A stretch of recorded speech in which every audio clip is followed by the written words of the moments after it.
Here we go! Welcome back to the Nintendo PowerZone. We are a video cast / podcast dedicated to bringing you the best in Nintendo-related topics. And guys, we've been gone for a while. We haven't done a show since the E3 show. We took a brief hiatus. We had to take our annual vacation, because post E3 is crazy. But also, I had a lot of crazy family stuff going on, so I had to go out of town for a while, twice. But back home in Tampa now, ready to get back to work. And Jaden, welcome to the show. How are you doing today, my brother? Glad to be back. I know it's been a little while, but I thought the break was very well deserved considering how hard we've worked this past year. So, but now that we're back here, time to hit the grindstone, right? Well, I mean, if you think about it, yeah, we've been gone for like 2 months, but ever since the switch to bi-weekly, we've made more episodes than we typically would have made. By this time, so we're good. But guys, there is plenty to talk about. So I think we should just dive right in. Jaden, I believe you had the first news story, so let's go ahead and slide into the Power Up News. Yeah, today the Power Up News, we've got a couple really small blurbs, but for people like me who are really looking forward to these two titles in particular, they are very, very exciting news. And the first one is we finally have a release date for Dark Souls Remastered on the Switch, which, it was supposed to have come out sometime in the summer after it was initially pushed back way back in, I believe it was, spring is when it was supposed to first come out. But we finally have a date. It'll be October 19th, 2018, and that also goes for the Solaire of Astora amiibo. So if you guys were waiting on this, you can put the date down on your calendar and count the days, because I will see you in Dark Souls. I have yet to play that game on any other console, and I decided that I would probably just hold out. And then that delay was like so hard hitting. I was like, wow, did this game just get canceled at some point? Is how I started to feel about it. Like, I have no real, since I have no, introduction to the game, I have no idea whether or not that this amiibo is worth getting for me, especially since all it does is like the awaken the sun pose or whatever they call it. Yeah, praise the sun is the thing, because he's a sun bro. But for people like me who are just big fans of the game, he's got a cult following. Solaire is, I really don't remember what he's actually done in game to really help you out, other than just be like, hey bro, I'm kind of cool and I praise the sun. Here's my armor, and here's a gesture / emote thing that you can do. I'm mostly getting it because it's Dark Souls, and I'm a huge sucker for the entire kind of dark fantasy setting as a whole. So it's a solid title, though. Yeah, I'm gonna look forward to it. Hopefully they still give us that like test demo that they were gonna do initially that they held off on. About that. So yeah, according to the tweet that I have in front of me from Bandai Namco, I always get that mixed up. The tweet, which was sent out on August 14th at 7 a.m., they say at the very bottom, an online network test will be scheduled prior to release. Stay tuned for more info. So we don't know when that's going to happen, but that's still exciting. It'll be a good opportunity for people to have not touched the game to actually get a feel for it and hopefully not break their Switches. Yeah, that'll probably be my first play of the game is through that test network. So we'll see how I do. I love video games, but I'd be the first to admit I can be terrible at them. So we'll see how frustrated I get during this test demo. Yeah. All right. Yeah. My advice for any rookies going in, Dark Souls is not like Bloodborne. You can actually take it slow. So if you're like me, take a bow, build some decks, and snipe people from afar. That's just my, pro tip. Nice. All right, so what's next up on the docket? We also got a confirmation of Diablo 3.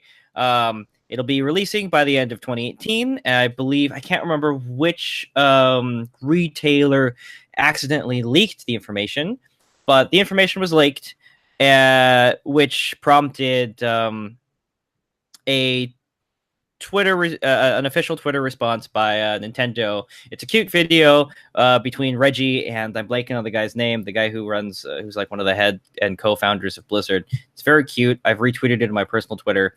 Check that out. But it's supposed to be out by the end of 2018. Also includes a bunch of exclusive Nintendo stuff. You've got Ganondorf armor. You've got a pet cuckoo, one of the ones, the chicken thing for the uninformed, and you also get a custom what do they call it? Edge border around the character frame, and there's one more thing.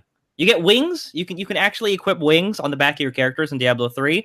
It's got like a very dark kind of evil looking aura that comes with the Nintendo Switch version.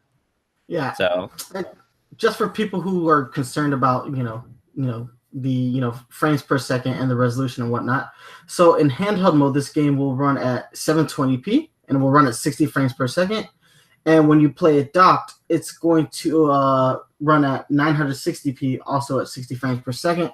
So while it's not the full 1080p, I mean, that's still pretty good considering that, like, the Switch is not the most powerful system on the market. So I think that's a pretty good transition. So that says a lot for what the Switch can do if developers are willing to make accommodations for the system. Definitely. Nice. And, personally, I'm willing to sacrifice 1080 if it means that I can take a handheld and play couch co-op games. And that's just me personally. If the game's still pretty fun to play, then that's cool. If you haven't picked up Diablo 3, or if you've picked it up but haven't picked up all the expansion sets, and you've got a Nintendo Switch, that's another reason to pick this game up. It's got all the expansions, it's got all the classes. So yeah, it's another opportunity to get into it. All right. So moving on, I'm actually going to skip the third, so we're going to save that one for last. So next up, we have the Japanese Pokemon Go pre-orders. So if you pre-order Pokemon Go in Japan, so either version, you will get a collector's figure, which is the new trainer red, and I guess the new trainer green, the female trainer. And they will have either Pikachu or Eevee riding their shoulders. These are really nice looking statues. If you haven't seen them, I implore you to go to Nintendo Life and take a look, because I'm super jealous of Japan, and I get real mad when I see pre-order bonuses like this, because we never get anything here in the West. And most likely what will happen is these will go out in Europe. So these pre-orders are going to be for the Pokemon Center or the Pokemon Store releases. So if this ends up popping up on the U.S. market, I am definitely going to pre-order Pokemon Let's Go Pikachu, Let's Go Eevee from the official Pokemon Center website and cancel my Amazon pre-orders, because I would love these statues. They look really good. So I'm looking at them right now. So it's Trainer Red and Pikachu wearing that Trainer Red outfit that you can customize him in the game. And the same applies for the female trainer, but it's Eevee instead of Pikachu. So they look really nice. And to go even further with Pokemon Go, Let's Go, Mega Evolutions have been confirmed for the game. I know a lot of people were wondering whether or not the Kanto Pokemon that had Mega Evolutions would be retaining them, and thus far it looks like they have. They've released a couple of trailers that indicate it. The newest one shows Mega Gyarados and Mega Kangaskhan. So if you haven't seen that trailer, go ahead and look it up. It's a cute trailer. The more and more I see this game, the more I get excited about it, because I definitely think this is a nice direction for the Pokemon franchise to go in, and one that's really all inclusive. But we've kind of said, a lot on this, beforehand. So if you haven't looked this article up, it's on Nintendo Life. It's one of their top stories. Go ahead and check them out. All right. So now that we've gotten all the bitty news out of the way, I think we got to talk about some rather controversial news that affects gaming journalism as a whole. For those who don't know, gaming journalism is pretty heavily scrutinized, no matter what side you're on. If you're on the professional side, like IGN, GameSpot, Game Informer, all those other major outlets, or if you're on the amateur end like we are here at the Nintendo PowerZone, like with the Nintendo Power Couple has, like the Completionist and all these other people who, we have YouTube channels that are dedicated to gaming. I think this story affects us all significantly. So, because it's literally somebody coming from the YouTube end and moving into the professional end. So, Filip Miucin, the former host of the Nintendo Voice Chat podcast and the former Nintendo editor at IGN, was released from IGN amidst plagiarism allegations. Now, as more and more information has come out about, his alleged plagiarism, more and more it looks like it's no longer alleged, and it is factual that he has plagiarized from many different media outlets on multiple occasions. When I first saw the news about this, I took it with a real, I took it with a grain of salt, because everybody loves to spread rumors in this day and age, especially since, we have this like omnipresence with the internet, and we also get to be, hidden behind, a veil if you so choose. That's why we actually do camera work on this channel, so that we're not hidden. Yeah, we use our gamer tags, but if you look me up, I'm sure it's not too hard to find my actual name. But yet and still, Filip Miucin came from the YouTube. He was a pretty popular YouTuber, and he got called up to the major leagues. It doesn't get much more major league than IGN. And he got caught, and then he released a video that was supposed to be somewhat of an apology / telling of his side of the story. And it's no longer on YouTube, but if you've seen that video, it's pretty much a non-apology. So he's got a lot of backlash from that. But in that video, he challenged Jason Schreier, who is a highly respected, journalist for Kotaku, and he put on an open challenge. He said, "Look at my work, scrutinize my work, and see how much of it is plagiarism." And as it turns out, it was a whole lot of it was plagiarism. So he got caught stealing from Nintendo Wire, Nintendo Life, obviously Boomstick Gaming's the original, the thing that got him caught. He's got caught stealing from Wikipedia. One of the big ones that people have been really lambasting him over is his resume on LinkedIn.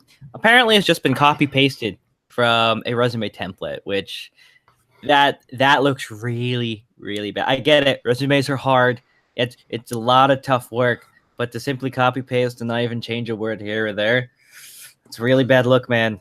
Really I've taken classes on how to make a resume properly, like a legit taking classes on how to do that. And a good resume is a hard thing to come by, but at the end of the day, you can't really embellish that. So a lot of scrutiny hasn't just been thrown at, Filip Miucin for this whole, debacle. A lot of it has come back at, game journalism as a whole, but more specifically IGN. I've had multiple conversations with multiple people about this incident, and it turns out that it doesn't look like IGN had a proper vetting process. They didn't verify any of his work. They didn't proofread it thoroughly enough. They didn't cross-check his references. And, I'm not saying IGN did a bad job. I never want to put out there that I think IGN did a bad job. Clearly, IGN is at the top of the heap for a specific reason. But somewhere along the lines, somebody didn't do their due diligence in vetting Filip Miucin. Now, and I think it's a bit difficult because part of it is IGN's getting a lot of shit for this, which maybe is somewhat deserved. But when you look at just journalism as a whole, their practices are not terribly uncommon. The idea, a lot of news stories and a lot of journalism stories these days are just, hey, these guys reported it here. I'm going to take this story, report on the story of the story, and then link to the original source. You know what I'm saying? And well, that's essentially what we do. exactly.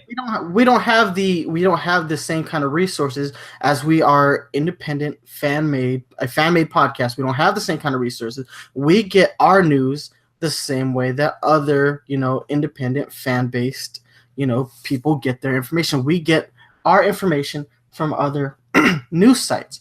But what we do, but the difference here is we'll take those news stories and we do not read them on the show. We do not read the articles verbatim. That's the one thing we've never done on the show. We will look at the headline, read the article, and then formulate our own opinion and bring that to you. And that's why we're talking about this today, is because even though I didn't really want to touch this subject, I felt that it would be a disservice to not touch the subject, specifically because we don't have the resources that they have that more popular YouTubers have and that larger media outlets have. We get our information the same way that the average, game fan gets their information, through Twitter, YouTube, websites, and then we will give our opinions on those matters, and that is something we will continue to do. But I want to make a more concerted effort to say where we're starting to get our information from. So if we report on a story, I always want to make sure that we're telling you what media source we got our information from. So obviously today I gave you the information that Nintendo Life provided the Pokemon Let's Go articles for us today, because they did. Now that's where we got that information, and we gave you our own assessment of that information. What Filip Miucin did is unforgivable and unexcusable by any stretch of the imagination. Now I know this guy dug himself into a hole. Just so people know, the last two editors that work for IGN's Nintendo as the head of Nintendo, those two people work for Nintendo now. Audrey Drake was the former host of MVC. She works at Nintendo. You might have seen her during the Treehouse Live events at E3 and other events, such as the Splatoon events that Nintendo likes to put on. And Jose Otero, who was the former host before Philip, he also got called up to Nintendo after last year's E3, which was a great move for him. Nintendo clearly has used IGN as a resource to bring on new talent. Filip Miucin literally got called up to the major leagues and had an opportunity to be impressive and maybe follow in those two former hosts' footsteps. But Filip Miucin virtually threw away his entire career with this whole plagiarism scandal. And it's getting worse as time goes on. Every day there's a new headline that includes Filip Miucin. So my question to you is, Jaden, if you were a hiring manager at any company, right, and you start doing, Filip Miucin applies for the job that you have, listed. You're gonna do a background check. Obviously, you're gonna do a Google search, right? And when you see the top 10 headlines of a Google search showing that he's been caught in a plagiarism scandal, do you hire this man for any type of job? That's a really interesting question. So part of that. So personally, I'd say no, but that's because I have a lot of biases towards that. I know I've probably mentioned it once or twice, but I've been you could probably call me a career academic by this point. I've been in school way too long, pursuing multiple degrees, and when you're in the field of academia, you don't play around with plagiarism. So I've got some biases surrounding that, and from that standpoint, if it were me personally and I was the hiring director, I would say no. But I'm going to play devil's advocate here, and maybe depending on the certain role that he has and what he's looking for and the career and the profession, I think there's some room for talking about it. As an editor, no, definitely not. Too much liability. Maybe in some sort of corporate thing.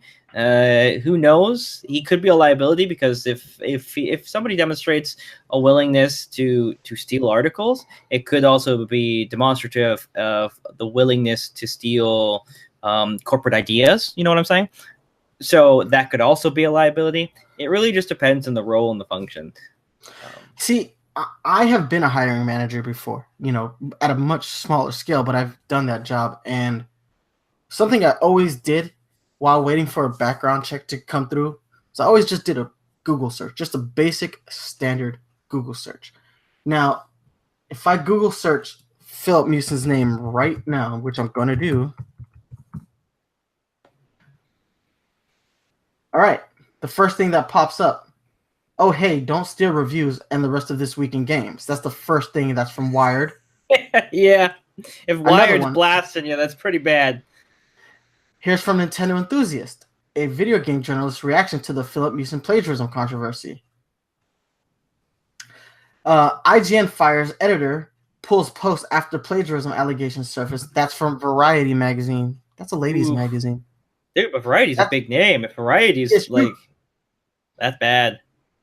All right. Evidence surfaces of more word-for-word plagiarism by ex-IGN editor. This is a Forbes article. Forbes, one of the largest publications, period. You're on Forbes. Obviously, the multiple Kotaku ones. Another one from Forbes. IGN investigating Dead Cells review allegedly plagiarized by its Nintendo editor. That's just in the top stories category. The more you continue to scroll down the page, the worse and worse from smaller media outlets and larger media outlets combined, it continues to get worse. So, as a hiring manager, just doing a basic Google search, if these are the headlines that I'm seeing immediately, and I misspelled his name when I did my Google search, and I still got all the top headlines. This would be off-putting. Plagiarism in general is bad, but in what we do, covering, video game news, just in media in general, this is the largest cardinal sin that one can commit.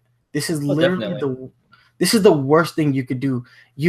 Because you not only discredit, yourself, but you do major damage to the company that you work for. And even though I think IGN has done a fantastic job of handling a shitty situation, at the end of the day, it's still come back on IGN. This is still like put a black eye on the IGN brand. This is going to be something that could take years for them to recover from, if they can recover from this, because now everything IGN does will be much more heavily scrutinized. And on top of that, I think about what it does, to the community in a different way. Because of what Filip Miucin did and the way he got to IGN, coming from YouTube, does this hurt other people's chances of moving up from YouTube and coming into IGN? I think it could. Like, that's a really good point, and that's hard because there's the old saying, "One bad apple spoils the bunch." I think I got that right. Yeah. Yep. And in my experiences in the 30 years I've been on this planet, that is very, very true. People have nice things, and then one person fucks it up, and there it is. Nobody can have the nice thing anymore. You know what I mean? So, like, I would be lying if I didn't say that if IGN came to me and said, "We like what you do. Come work for us." I would be lying if I would say that I wouldn't take that job. If I said I'm not taking that job, I'm lying. I'm outright lying. Because I would take that job in a heart. I would take that job in a heartbeat, because it's not only moving myself forward, just in general, but it's also me taking the thing that I love the most, Nintendo. That's not people and God, but it's taking the one thing I love the most outside of those things, and getting me paid to do that, and putting me on a platform as big as IGN. And allowing me to just do that, that would be a privilege to me. That is a privilege. And Filip Miucin, he got that privilege, and he threw it away. But I want to step in here real quick, because I gotta give Filip Miucin some credit. I still think his video, his apology video, was pretty shitty. But the one thing that he didn't do that I really liked that he did do, was he did not throw IGN under the bus. He said, "Don't blame IGN. Don't blame my comrades there. Don't blame that. It's all on me." He could have just said, hey, it's IGN's fault. They vetted it. They fuck them. And he didn't. So I've got to give him some props for that. I still think it's wrong that he plagiarized. But I'm a big believer of giving credit where credit is due. So, well, in my opinion, Filip Miucin, even though he didn't try to throw IGN under the bus, saying saying what you said, they didn't vet my work and whatnot, but he committed more cardinal sins. First off, he challenged Jason Schreier of Kotaku. It's really stupid, really fucking stupid. Yeah, that's and not just that, but like we don't actually use Kotaku as a source on this channel. We don't. Kotaku themselves has a sort of standing in all of gaming journalism that isn't like too bright. They've had a couple of scandals, so I always tend to stay away from Kotaku. I always view Kotaku as the tabloid magazine of game journalism. But here's the thing: in this instance, being the tabloid magazine of gaming journalism is the best thing for them right now, because they have managed to turn headline after headline after headline off of Filip Miucin, because they were the perfect media outlet to challenge in this instance. It was so stupid of him to say, Jason Schreier, look at my work and see what else you can find, because you won't find anything. And that was a lie. Yeah. So that's like inviting 4chan to be like, hey, I dare you, go through my Twitter and my social media and find something bad. You're not going to find it. Yeah. Don't fucking do that.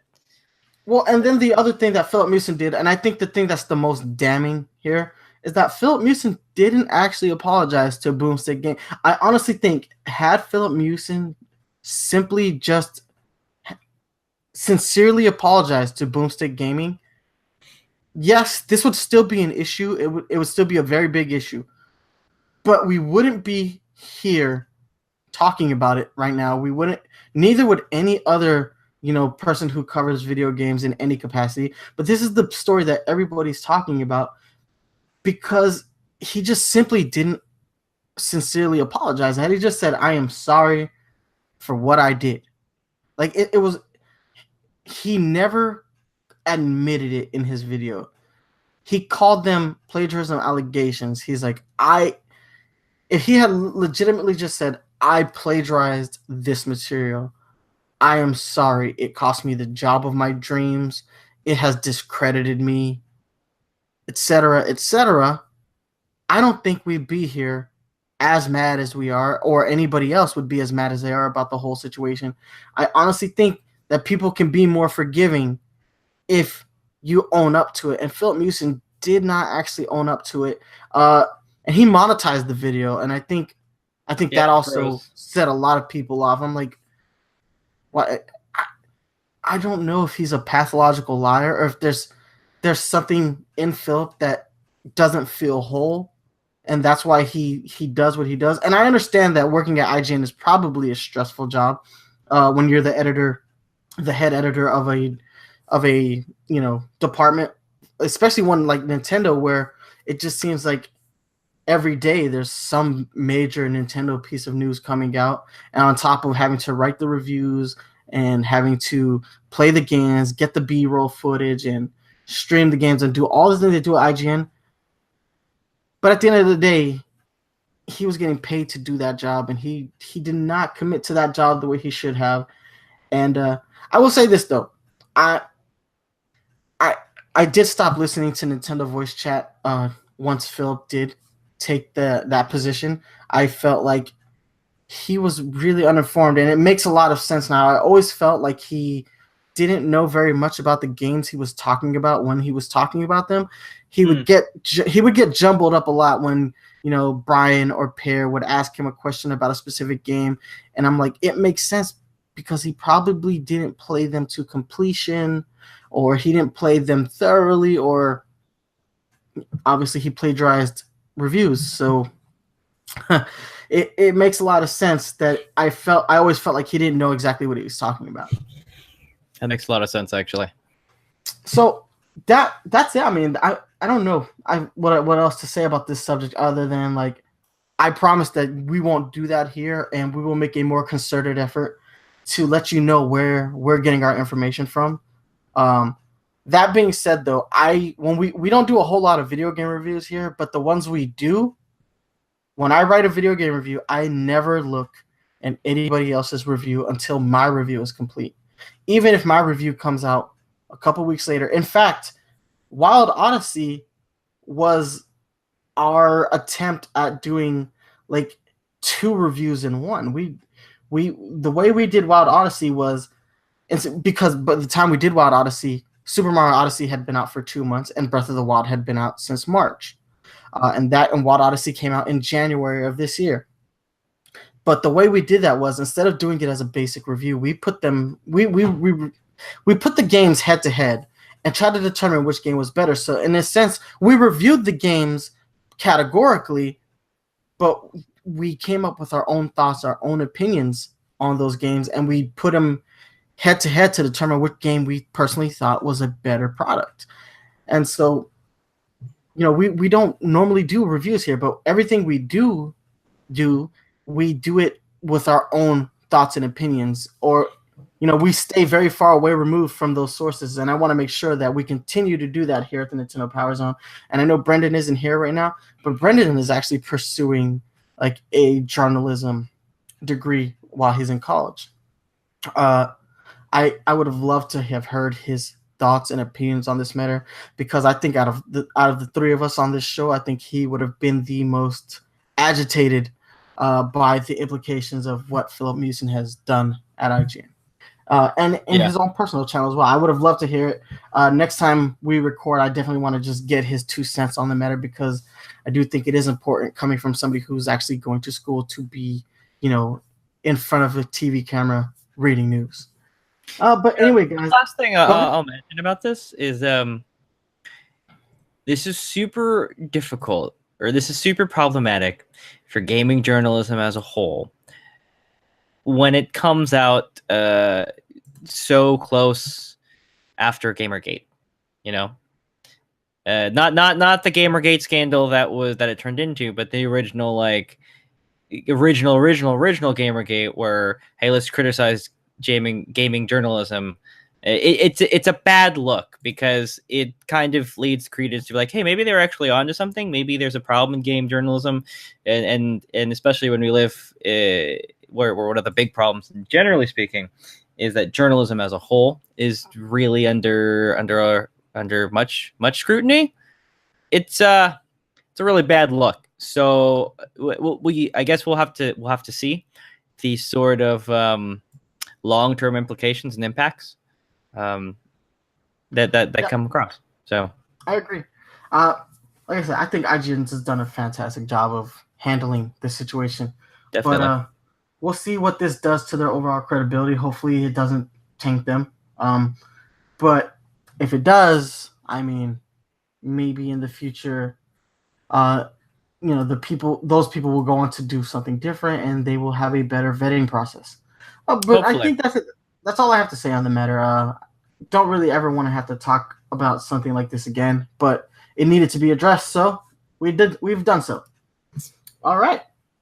So I think we're going to go ahead and we're going to take a 5-minute break right here, and when we come back, we're going to get into our topic, and we are going to give you our thoughts on the Smash Direct from a couple weeks ago. I know you guys have been waiting for this one, so don't go anywhere. We will be right back.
All right, guys, we are back, and we're going to talk about something that I've been dying to talk about for 2 weeks.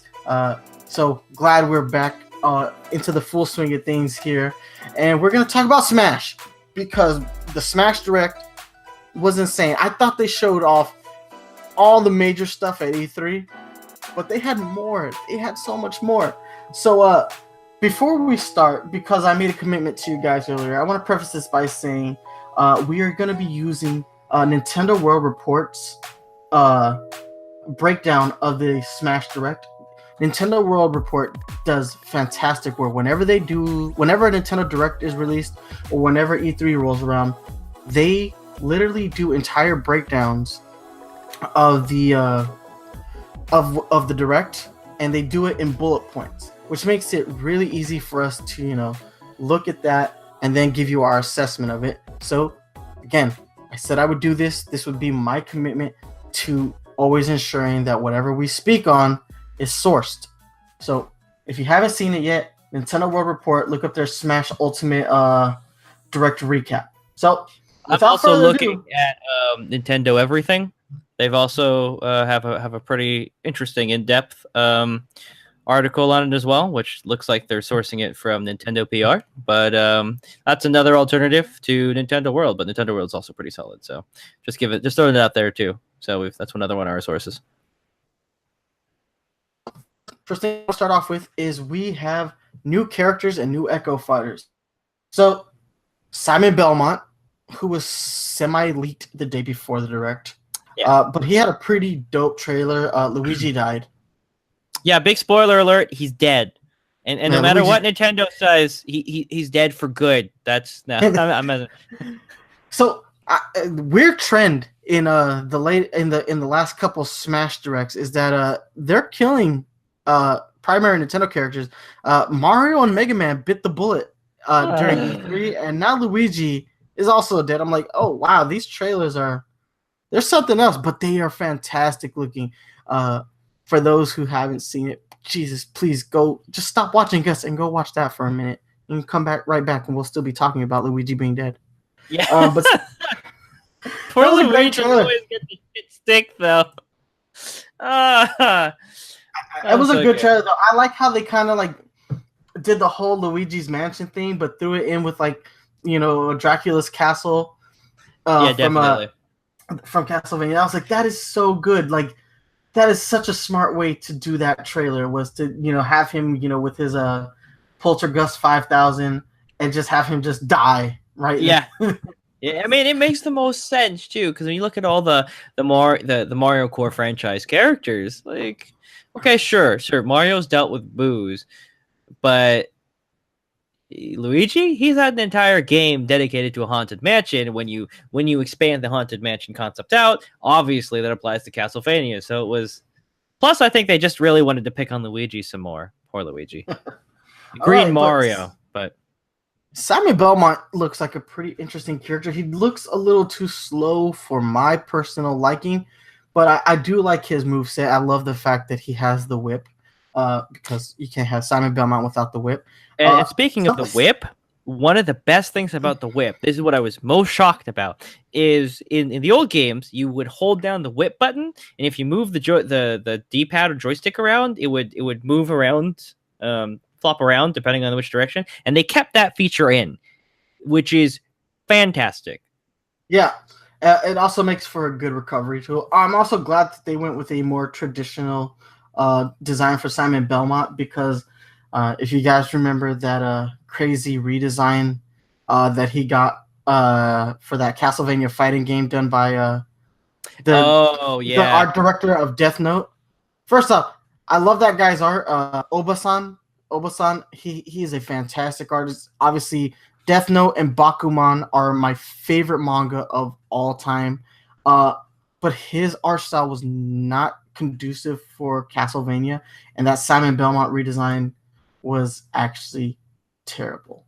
It looks like a buff version of Light Yagami wearing drag.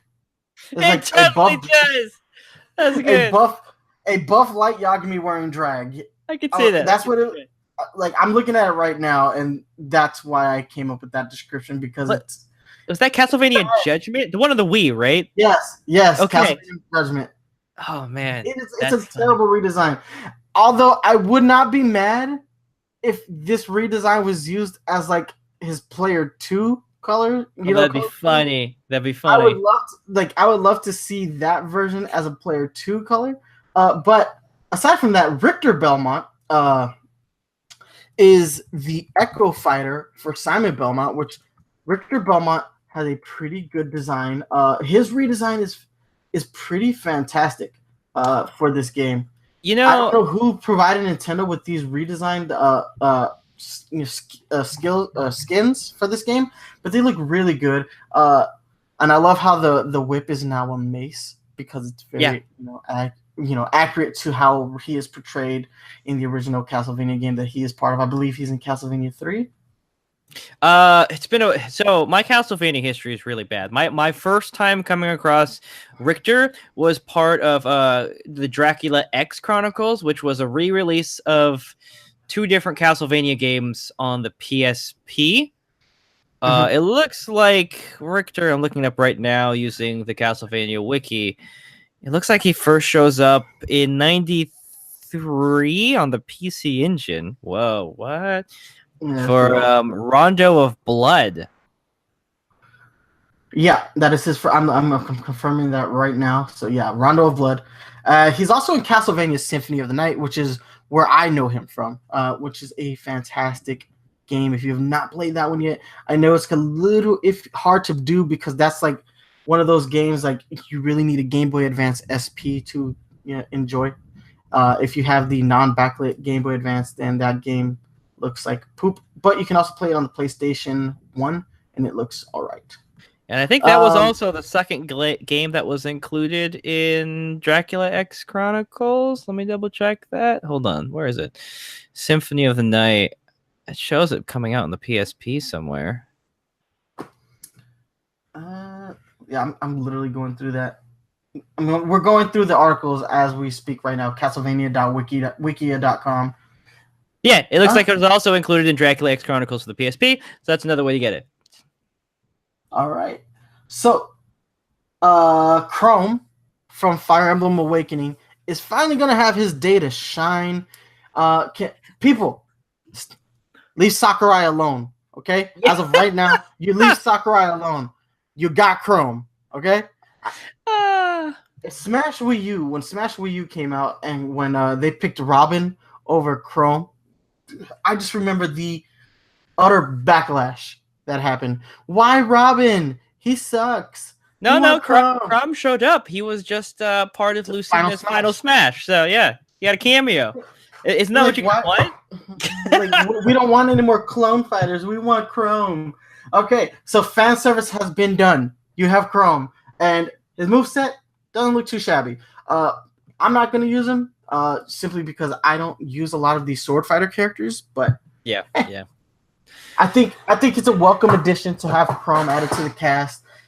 They didn't do much to him. He looks pretty much the same as he looks in Fire Emblem Awakening, which is a good thing. Although I have been a huge fan of Sakurai's redesigns for most of the Fire Emblem characters. I think the Smash versions look better than the versions that you see in their actual games. I think Marth, especially Marth and Roy, look way better in Smash than they look in their own games. So yeah. I mean, part of it is the original games are very, very dated by now. So, oof.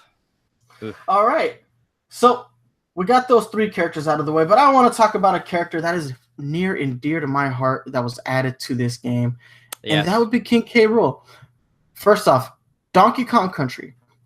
I love that game. I have always said this, and Mario After Party will verify it for you, that the game that made me into a gamer was Donkey Kong Country. I played video games before that game, but I fell in love with video games when I played Donkey Kong Country. Donkey Kong Country, I had beaten a lot of the games I had as a kid, but Donkey Kong Country was the game that gave me a lot of satisfaction. Like, that was where I was the most satisfied in beating a game, because if you've played that original Donkey Kong Country game, they kind of troll you a little bit, where once you take King K. Rool down, he plays possum for a little bit, then he comes back, they even have fake credits start to roll. And then he stands up and he starts attacking you more ferociously. So when you finally do beat him for the second time, you feel thrilled because you have this like thing in the back of your mind. Is he going to get up again? But no, it is so satisfying. And I love the fact that they had this trailer that was specifically designed to troll with King Dedede masquerading as King K. Rool and then King K. Rool actually coming out. Oh man, it was fantastic. And his moveset is beautiful. He throws the crown at you like he does in the original Donkey Kong game. Then he puts on his pirate costume and shoots the cannonballs at you from Donkey Kong Country 2. And then he's got his little helicopter recovery from Donkey Kong Country 3. And I'm like, oh my God, they did their homework. And it's been a long time since we've seen King K. Rool. They have revitalized the Donkey Kong franchise, the Donkey Kong Country franchise. Yet they've managed to they have really stayed away from King K. Rool. And it's a weird thing because Nintendo owns King K. Rool. They own all the characters that Rare created for the Donkey Kong Country franchise. Now, they lost characters like Conker and they lost characters like Banjo-Kazooie, but those were Rare IP, not Nintendo IP. So I was always wondering why there was like this stigma behind, King K. Rool. Why would they revitalize Donkey Kong Country as a franchise if you were going to stay away from King K. Rool? But it looks like that they're actually allowing, King K. Rool to have his moment and excellent. So I'm super thrilled to see King K. Rool in the game. What are your thoughts on it?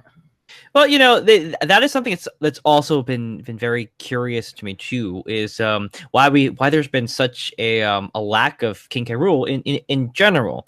In my mind, I always thought that the best rival for King Koopa or Bowser, whatever, is Bowser, is not actually Mario.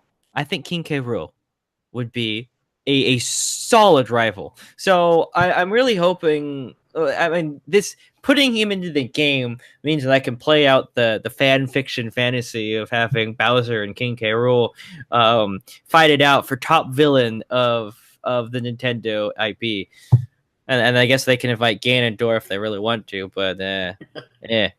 But I like King K. Rool. I like the fact they added him. It's about time, in my opinion. All right, and last but not least, we got one more Ekko fighter. Yes, and that would be this is the Dark one Samus. I was super stoked about this one. Yeah, Dark Samus. She looked good. I really like the way she looks and fits into this game. Although that being said, not a whole lot of extra work had to be done to implement this character into the game. Yeah. Would have been cool to see a Zero Suit Dark Samus, but I'll take what I can get here. She looks pretty badass though. Super badass. Yeah. We'll see. We'll have to see if there are actually any sort of mechanical differences and to the extent that they play out. But from what little we've seen in the trailer, it doesn't look like much. Maybe the missiles. She uses super missiles, I believe. Might be a little bit different. But other than that, it's really hard to tell. We'll have to wait until the game comes out, I think. To really, I'm literally playing the Dark Samus trailer as we speak. There are a lot of subtle markings on the character that aren't present on the other Samus, the traditional Samus, but it looks really cool. I don't think mechanically she's going to be fundamentally different. I don't think any of the Ekko fighters are going to have a lot of fundamental changes. It would be nice if they did, but I'm not gonna sit here and say that I'm not satisfied just to see this character as not an alternate color skin. But it remains to be seen. We still don't know exactly what they're going to do with Ekko fighters. But, when you zoom in pretty close, like right now, I'm freeze framing this. If you zoom in close in on the trailer, you can see all the extra design work that took place in this character's design in it. Oh, yeah, actually, for sure. Visually, it is different than the actual I love the way she floats. She doesn't... It's super cool to me. And she's got the veins popping out of the shoulder and the chest piece. All of it looks very cool. Definitely. Super exciting. Yeah, those new characters. So I'm still a little upset that we have yet to have unveiled an ARMS character. And Yeah. I mean, we still got till December before this game comes out, but man, if they are going to have an ARMS character revealed, I feel like they're really holding off on it, and I'm like, stop teasing me. And he did say there weren't going to be a whole lot of new characters added to the game, so you know, as time progresses, I'm starting to get more and more worried about, like, you know, just one representative from ARMS. Definitely. And as much as I like the Crom being added, I would love to see more Fire Emblem characters that aren't swords people. Oh yeah. You know what I mean? That'd be interesting to me, but it's... Well, that's why Robin was such a unique addition to, you know, Fire Emblem. And I can't remember the character's name from the last Fire Emblem game. Corrin? I think. Corrin, yeah. Corrin was a very interesting addition to Smash, because he does not play like the typical Fire Emblem character. He's a lot more fluid than those characters. For sure. Certainly. All right, so moving on, we're going to go ahead and slide into the new modes and features. And one of the new modes that I find, I just want to start off with the mode I find the most useless, if I'm being fair. But I don't hate it either. But so there are going to be 900 tracks in this game. That's a lot of music. But to tie that in, there is a My Music mode that will allow you to essentially use your Nintendo Switch as an MP3 player. I saw that. And I'm thinking to myself as I saw this, why would I ever do this? Yeah. Like, why would I ever put corded, you know, I use Bluetooth headphones for virtually everything. Why would I ever plug headphones into my Switch and carry it on me like it's an MP3 player? Because I can't put them in my pocket. I can't put the Switch in my pocket, and if I put it in my bag, I don't know why this exists. I mean, I guess the way they showcased it in the trailer was they had the Japanese woman putting this Nintendo Switch in her purse and then playing her headphones in. I was like, that's cool. I'm never gonna do that ever. Never in a million years will I do that. Yeah, I think it may be one of those cases of, well, we might as well have it. It doesn't really take any extra energy. Yeah, let's just throw it in, and people won't use it. So, honestly, the bigger piece of news in that is the fact that there are 500 or 900 music tracks, because Jesus, 900 tracks. 900 tracks. Just, have you ever played any video game that has 900 different songs in it? And not all of those are originals. A bunch of those are remixes. Like, people were going through, I believe they were talking about how on the Super Smash Bros. Website, you could actually sample some of the songs that are going to be in there. And after the reveal for Castlevania, people were going in and looking at the Castlevania remixes, and they, according to Twitter, at least the people I follow on Twitter, there's some pretty solid work. So that, to me, that's interesting. I've always been a fan of the Castlevania music, and it'll be curious to see what other sort of remixes get thrown into the bunch. Well, I'm also interested in just hearing like how they're gonna sound with like that orchestrated sound to them, because Smash, for sure, Smash games are fully orchestrated. For those who don't know, they are one of the few games that Nintendo goes all out with orchestrating the music for. So I'm interested in hearing that. What else? So match rules can now be saved at any time, which means you can have custom matches preloaded, and you get online with your friends, or you do some couch co-op with your friends, and you just battle it out with an established set of rules that you have created ahead of time. So another mode that's going to be here is stamina battles, which will give each player 100%, and as they take damage, that percentage will dwindle till they reach 0, making them completely smashable off of the stage with, a standard B attack. This is the next thing that I want to talk about, is a thing that I think is most important to the FGC. There is now a final smash meter that can be toggled on or off, eliminating the smash ball. I want to talk about this in depth for just a moment. I love Smash. I have always loved Smash, and I thought the introduction of the Smash Ball in Super Smash Bros. Brawl was a really good mechanic because it took Smash into an arena that other fighting games have had since Street Fighter 2. Super combos. The final Smash is essentially a super combo. The difference being is that they tied it to an item on the stage, thus making it a mad dash for the Smash Ball, which means essentially the way to get a free stock off of somebody is to attack them while they are going for the Smash Ball. Oh yeah, definitely. That has always been a poor mechanic to me, but having a chargeable Smash meter will literally perform the same function as a super in Street Fighter or a super in Dragon Ball FighterZ or Tekken and all your other fighting games have a super mechanic because they are there to allow for comebacks and thus making a match more interesting.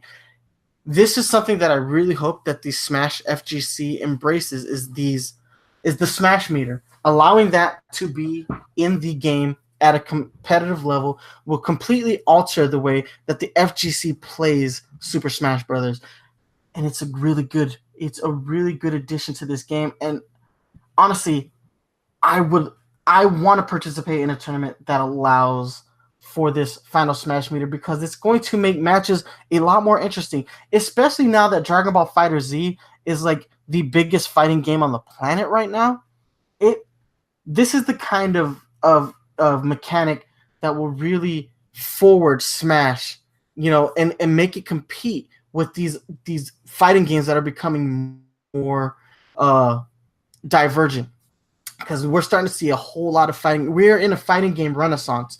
It's almost definitely. It's like the arcade era anew. Because I grew up in that era. I played, all those weird fighting games that came out, like Killer Instinct, and there was one where you fought as dinosaurs called Primal Rage, which that one. Oddly, a really Clay Fighters, love Clay Fighters. But yeah, like we're seeing a renaissance of fighting games. Like now we have Mortal Kombat. We have Injustice, we have Dragon Ball FighterZ, Marvel vs. Capcom Infinite, Street Fighter V, Tekken 48, Pokken Tournament and ARMS to a lesser extent, and obviously Smash. So we're seeing all these great fighting games really, change the FGC, and to see this kind of mechanic, the Smash meter added to this game will really revitalize the Smash FGC scene. So I really appreciate this change. I hope tournaments allow it because it will really change the game. I mean, the problem with the FGC. Go ahead. I was gonna say, like, part of it was I think I was actually going to touch the point where you were going to touch on. Is that part of it? I think is that the community surrounding Smash is just kind of they're set in their old ways. Yep, that's exactly where I was going with that. Yeah, and even though you could throw more things at it, I think they'll just always be like, well, no, man, you got to do Final Destination, no items. You know what I'm saying? Like, I think exactly have the most balanced thing in there, and I don't think they'd go for it because they'd rather play Melee on their old CRTVs on a modded freaking GameCube. You know what I'm saying? No, I 100% agree with that assessment. They like the FGC for Smash. They have existed for so long without like major changes to the format that I think any new edition will honestly be off-putting to them because they're going to be like, well, that's not how you play Smash. And I'm like, the whole goal is to play it how you want to play it. Yeah, exactly. I honestly think that this is an addition that can fundamentally assist in making this game a lot more interesting visually. It is what it is. We'll see what happens here. I think it's a benefit. Yeah, so here's where I sit. Like, Final Smash to me has always been one of those like the fighting game equivalent of a blue shell, right? Of the Mario Kart blue shell, where it can net you a come from behind victory. And so giving it to like turning it into a charge bar is interesting. I like it, but I think it also removes a bit of, or it changes the strategy because with the ball, right? You had two choices: go for the ball or be the guy trying to not knock people off who are trying to go for the ball, right? And so that's a concerted strategy that you could implement. Same thing like her Mario Kart, is going back to the blue shell analogy. You could choose to be in first place and risk the blue shell, or stay in second, wait till the very last lap where the guy in front of you gets blue shelled, and then you take the victory. You know what I'm saying? Well, at the very least, they did say that this version of the Final Smash will be weaker than the traditional Final Smash by grabbing the Smash Ball. Yeah, definitely. So you're not gonna have that like same kind of like, it won't be as OP as that blue shell analogy that you're making. Yeah. Although that is a pretty good analogy to make. But so, I mean, I think it's interesting. I think it'll add more fun. I don't know if I'll like it better than the actual ball itself, though. So we'll have to see. In general, though, adding more things and more options into a game is always welcome in my book. So I'm excited for it. All right. So next up, they have added a new mode called Squad Strike, and it will use 3 or 5 fighters to create elimination matches. So this kind of reminds me of like crew battles from back in the day. So I think this is so if you've played Smash competitively in a crew battle setting, you'll know how it is. So it kind of just exactly sounds like a crew battle in my opinion. Next up, we have the tournament mode. It's coming back. You're going to be able to have up to 32 entrants. This is really nice. I really hope they do something like this. They use this particular mode for the top 32 in like Evo or something that could really help make the brackets. Next up, we have Smashdown mode. It's a new mode that removes characters from the selection as they are chosen for battle. So that means you cannot have Ditto matches. I like that, honestly.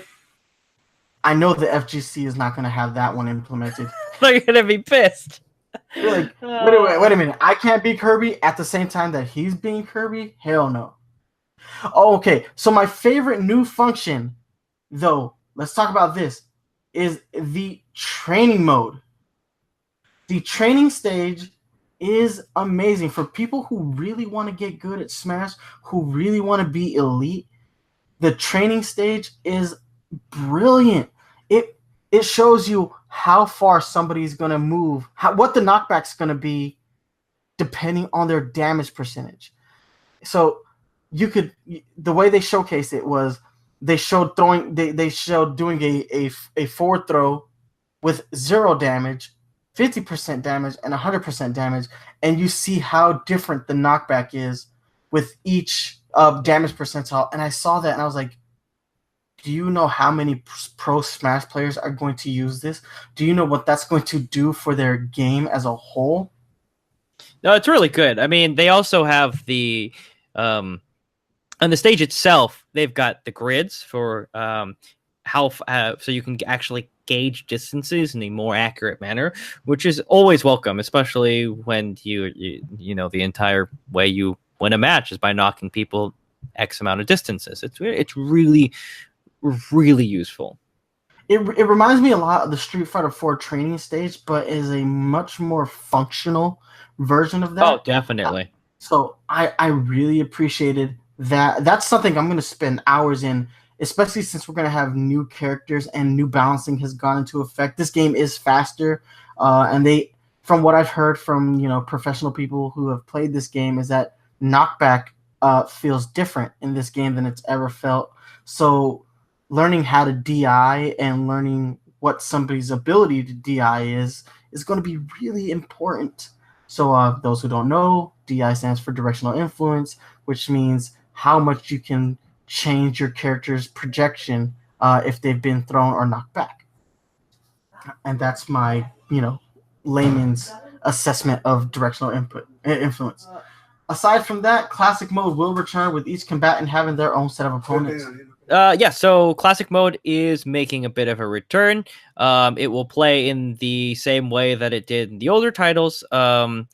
You choose a character, and it will face a series of fighters. This is the classic mode that we have all come to know and love. I don't think they've announced a return of the story mode, which to me personally, is a bit of a disappointment. I've always been a huge fan of the story mode from the Wii version. That was I'm blanking. Brawl? Yes, No. the subspace emissary in Brawl. Yeah, that's what it was. They haven't really. I don't think they've announced that yet. If it will or will not, but here's hoping. All right.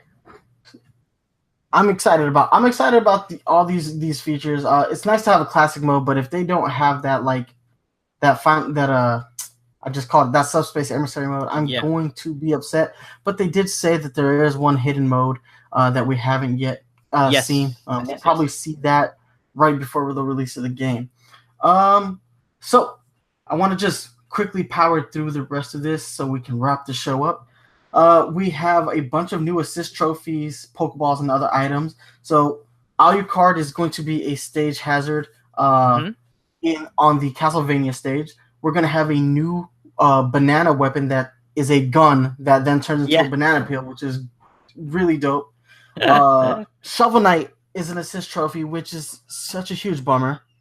Yeah, I was that same thing with Crystal from Star Fox. That was also something I was really hoping she'd show up as a real character, not as an assist. But that was another one that's announced. The Majora's Mask Moon, also as an assist trophy, is a really good one. That was my favorite.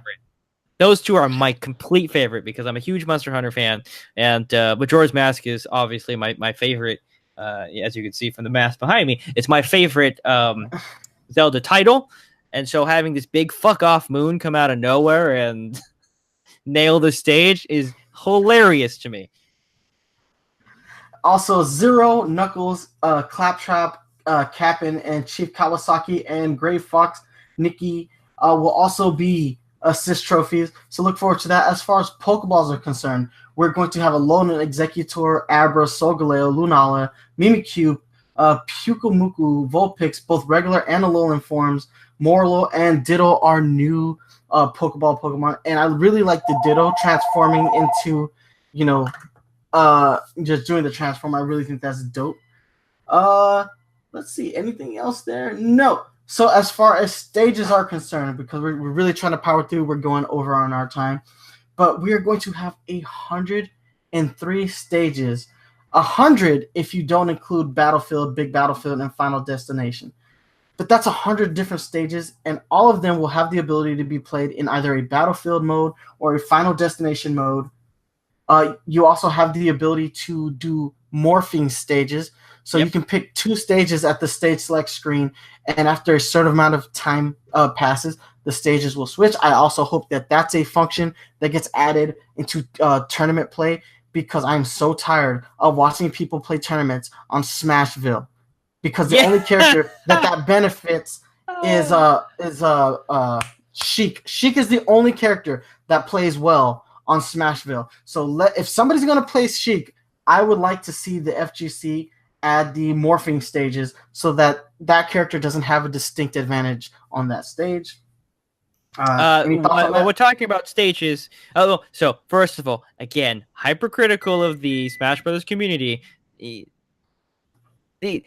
Guys, you gotta fucking change. Sorry. 2018. Get with the picture. Sorry, not sorry. But I think morphing would be cool. I doubt they're going to implement that. But as we're talking about stages, the one thing that I was really interested in that I'm never going to use, but the FGC is probably going to use this, is the ability to turn off hazards. They hate things. They hate random things. I've come to, but I love that. That's what I like about Smash Bros. I like the chaos, and it's, I don't know. I actually, there were certain stages that I really liked hazards on. There was that one Kirby stage with that was it Kirby? Yeah, I think it was Kirby, where like you're on the ship and then it starts shooting lasers and cannonballs at you. Oh yeah, yes. I think that was one of the Kirby stages. Me. Yeah, the name escapes me right now, but I actually really enjoyed that stage. And it was tournament legal for a long time, and then during the first year, and then in season 2 of Smash for Wii U, they eliminated that stage, along with the Isle Delfino stage, which sucked. So hopefully this opens up a lot more stages to the FGC because, guys, no more Smashville, please. Obviously, we got a good look at the New Donk City stage, which was really nice, and of course they're singing "Jump Up Superstar." Yeah, and New Donk City functions a lot like Isle Delfino.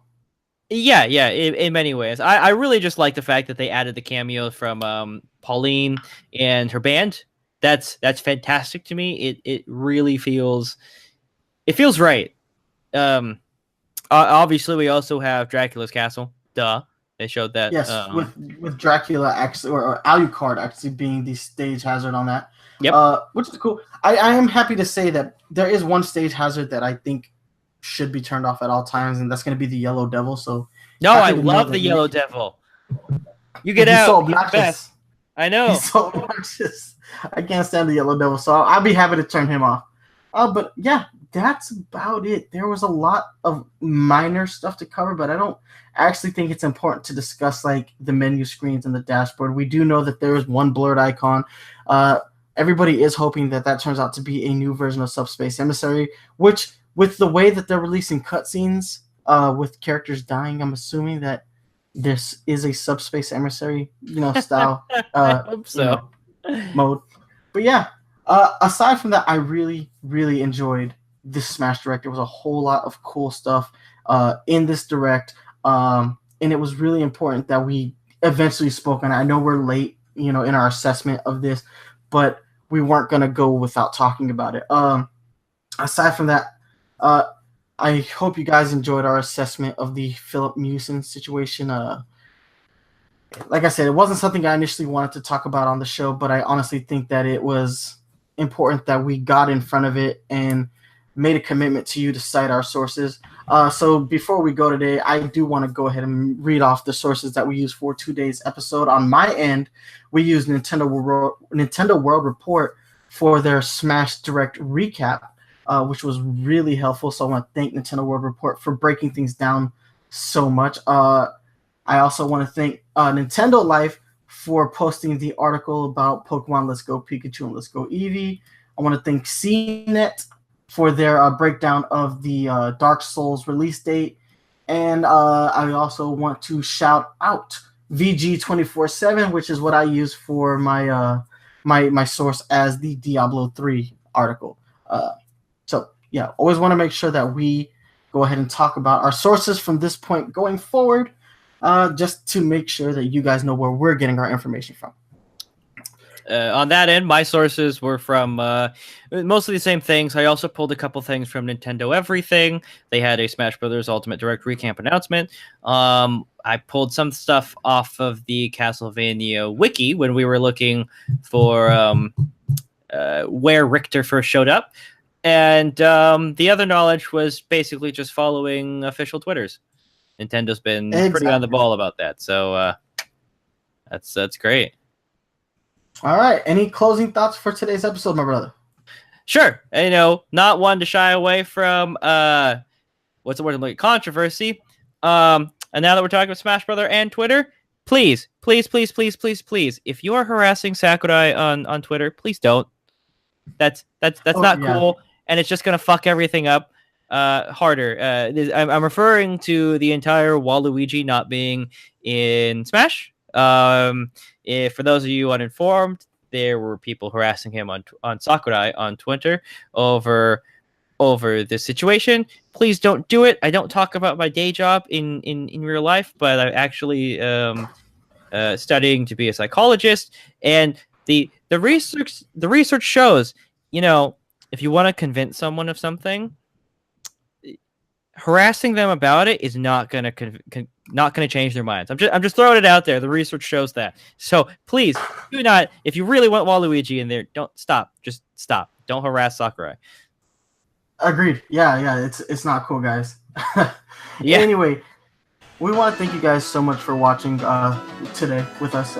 Everybody who's in the chat, thank you for joining us. Really appreciate hearing your comments and whatnot. So shout out to you guys. Thank you for joining us. If you have not yet subscribed to this channel, please make sure that you do so that you can stay up to date with all the content that we provide you with. We do unboxing videos, we do breakdown videos, we do the podcast, and we do other analysis videos, and we've conducted a few interviews as of late. Blues, who couldn't be on today's episode, he did an interview with Christopher Stoll, who is the author of the book Poke Anatomy. It is an art book that breaks down the anatomy of a Pokemon in a real world setting. So it is a very awesome book. So if you haven't seen that interview yet, make sure you watch it. It's also up on iTunes. So all the ways you can hit us up on social media. You can hit us up on Facebook. You can hit us up on Twitter. My Twitter is at nice1983. You can email me at nice1983@gmail.com. And make sure you subscribe to the podcast, subscribe to the channel, like, comment, all that good stuff. Jaden, social media links. Everything is at Jaden Winsong. So, Twitch, Jaden Winsong, that's me. Twitter, at Jaden Winsong, that's also me. And same thing with YouTube.